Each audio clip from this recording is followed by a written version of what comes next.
Chosen ones. God orchestrated this very moment because he has issued a command directly to you. This is not a suggestion. This is not a gentle nudge. This is a divine instruction straight from the throne of heaven. And the Spirit of God says, follow it or miss your moment. This is not the time for hesitation. This is not the time to second guess what God has already made clear to your spirit. You've been praying for open doors, for elevation, for answers, but heaven is saying, I've already spoken, obey me now. The cost of disobedience is too high. This is a kairos moment, a window in time that will not stay open forever. If you delay, you risk forfeiting the very breakthrough your heart has been crying out for. Remember, God's commands are not just about rules. They are about positioning. Your obedience is the key that unlocks the next level. What you do next will determine whether you move forward or remain stuck. The word says in Deuteronomy 28:1, if you diligently obey the voice of the Lord your God, all these blessings will come upon you. But obedience delayed is destiny denied. And to those giving through the pinned comment or super thanks, heaven sees it. Your seed is a declaration that says, Lord, I'm ready to obey, I'm ready to move.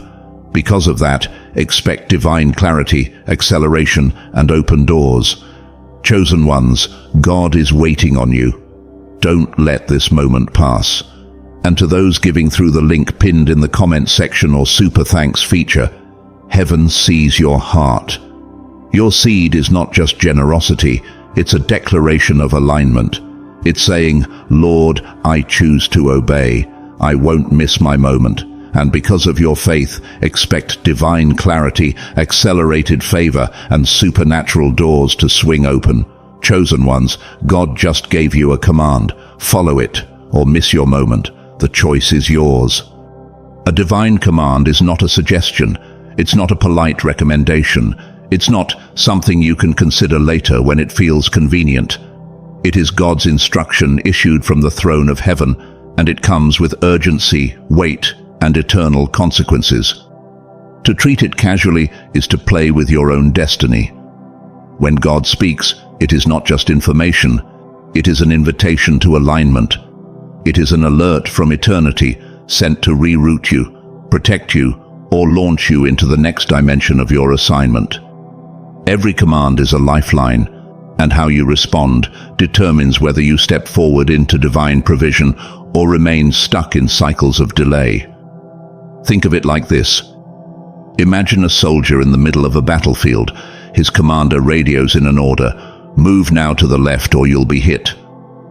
That soldier doesn't pause to debate. He doesn't overthink. He doesn't say, well, I need confirmation first. He obeys immediately. Why? Because his life depends on it.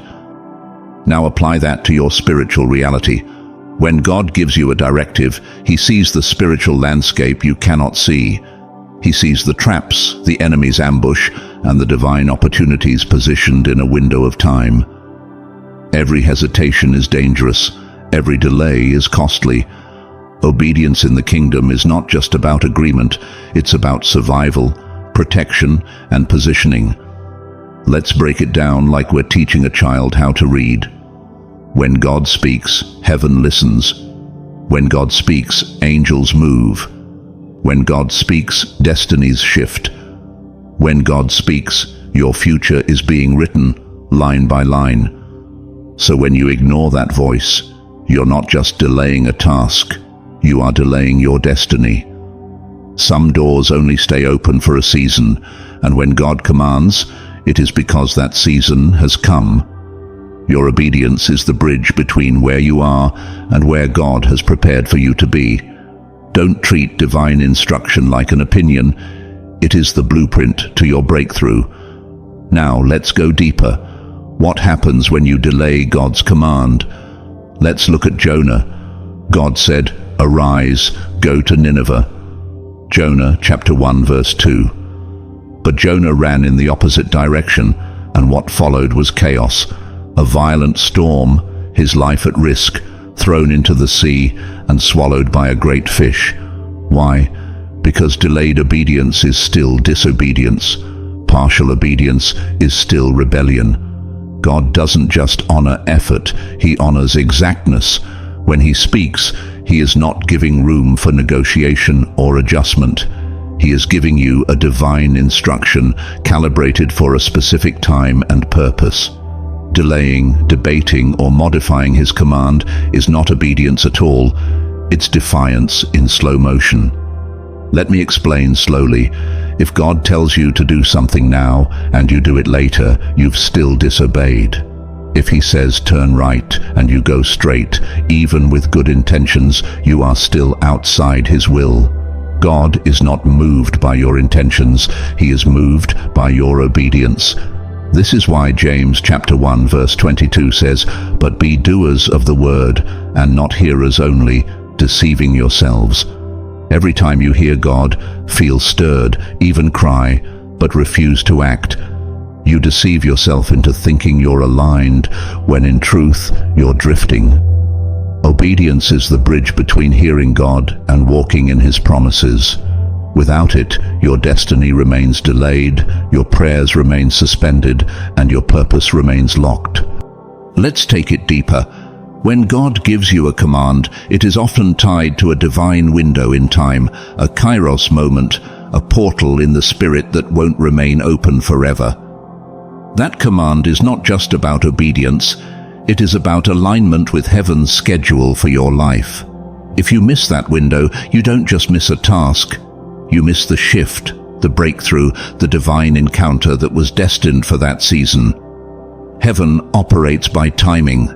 There are appointed moments when God intends to open doors, release favor, position you for destiny connections, and if you delay, that door can shut.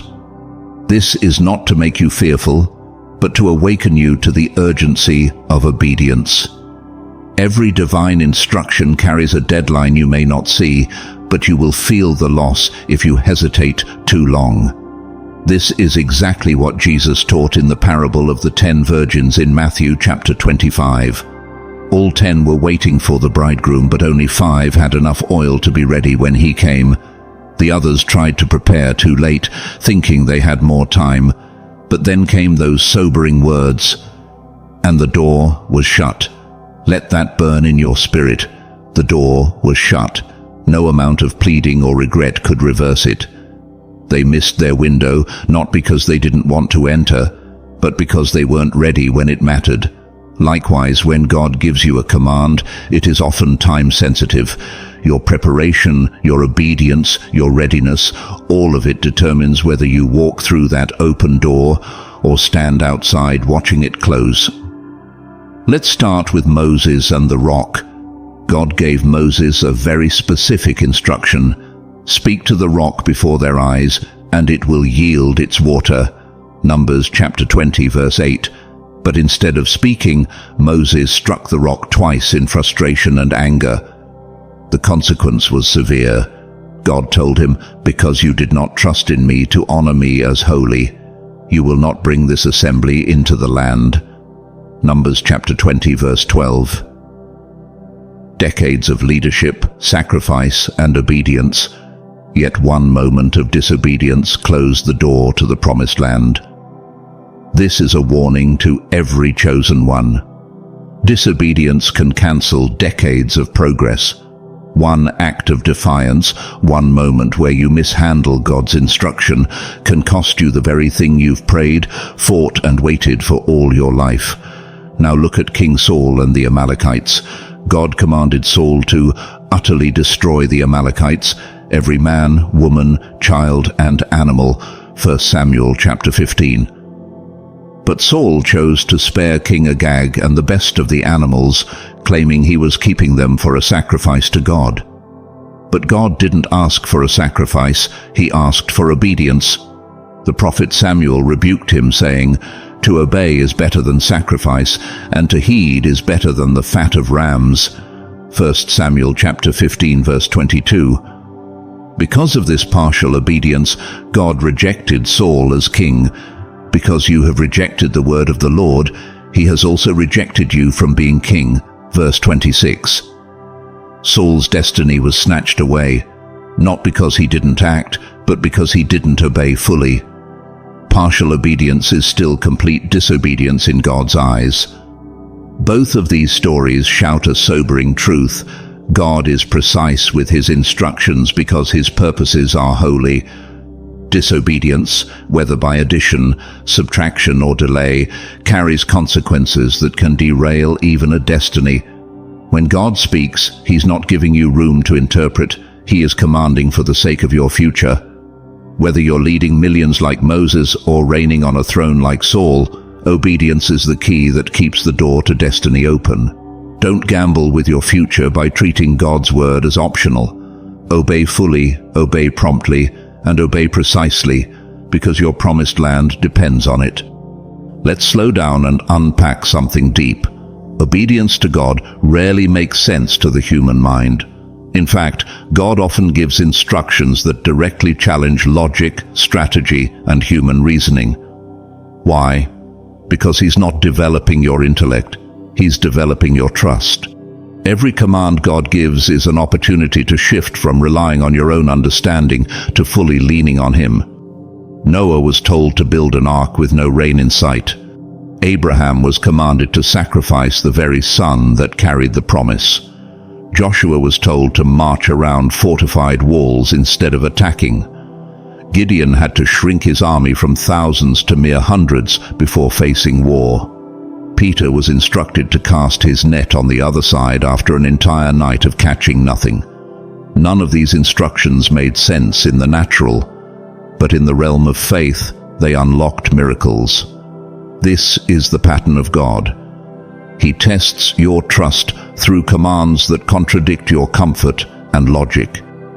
Obedience is the seed that unlocks divine outcomes, not your reasoning, not your qualifications, not your strategy.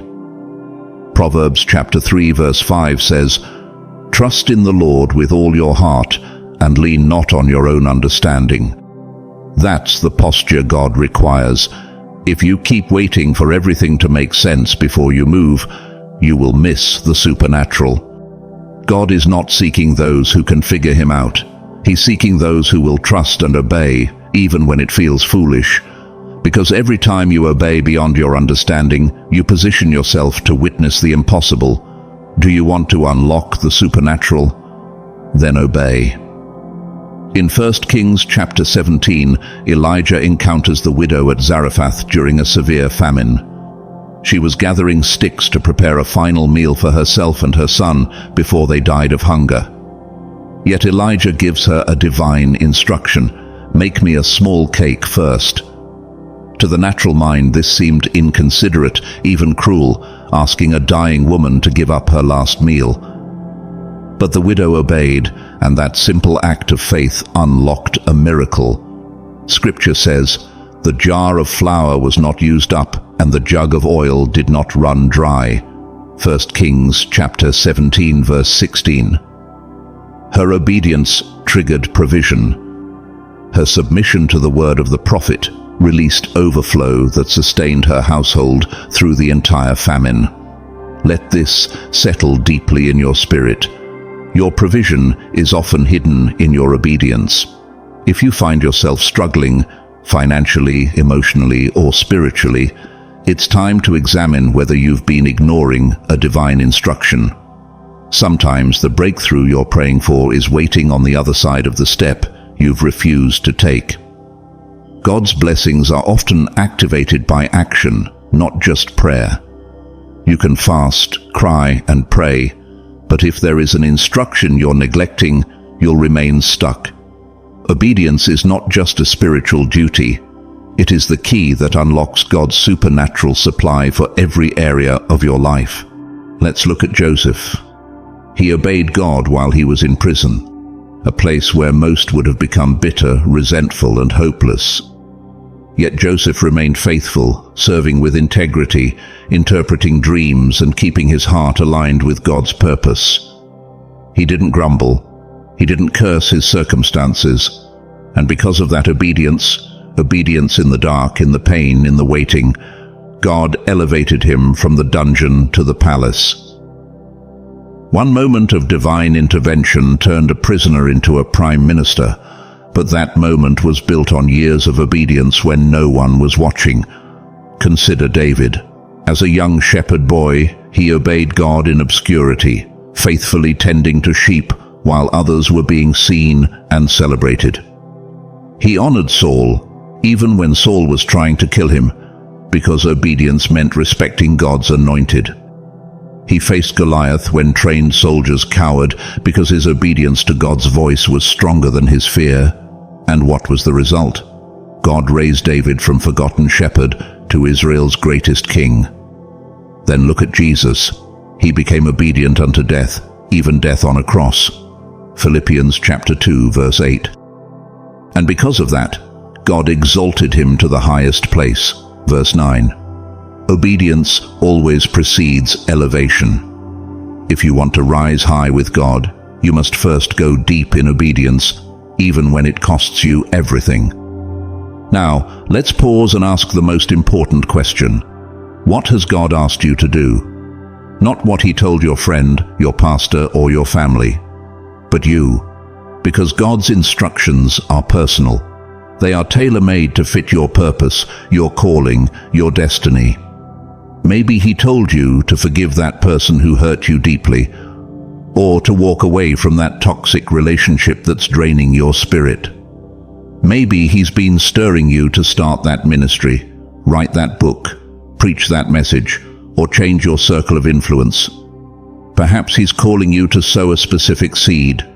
Let go of bitterness that's poisoning your heart, move to a new city, or leave that job you've outgrown. Whatever it is, you know deep down God has already spoken. Yet here you are, delaying, reasoning, postponing, telling yourself, I'll do it later. But here's the truth. Later is not promised. Every day you delay is a day of disobedience. Hebrews chapter 3 verse 15 warns us, Today, if you hear his voice, do not harden your hearts. God speaks with the expectation that you will obey now, not when it feels convenient, because every instruction is time-sensitive. The opportunity tied to that command has a window, and that window won't stay open forever. Obey now, move now, trust now, because your destiny is waiting, and it won't wait forever. Let's wrap this up by remembering what happens when you obey. God makes it clear in Isaiah chapter 1 verse 19, If you are willing and obedient, you shall eat the good of the land. Did you catch that? It's not just about obedience alone. It's willingness plus obedience that grants you access to the good things God has prepared.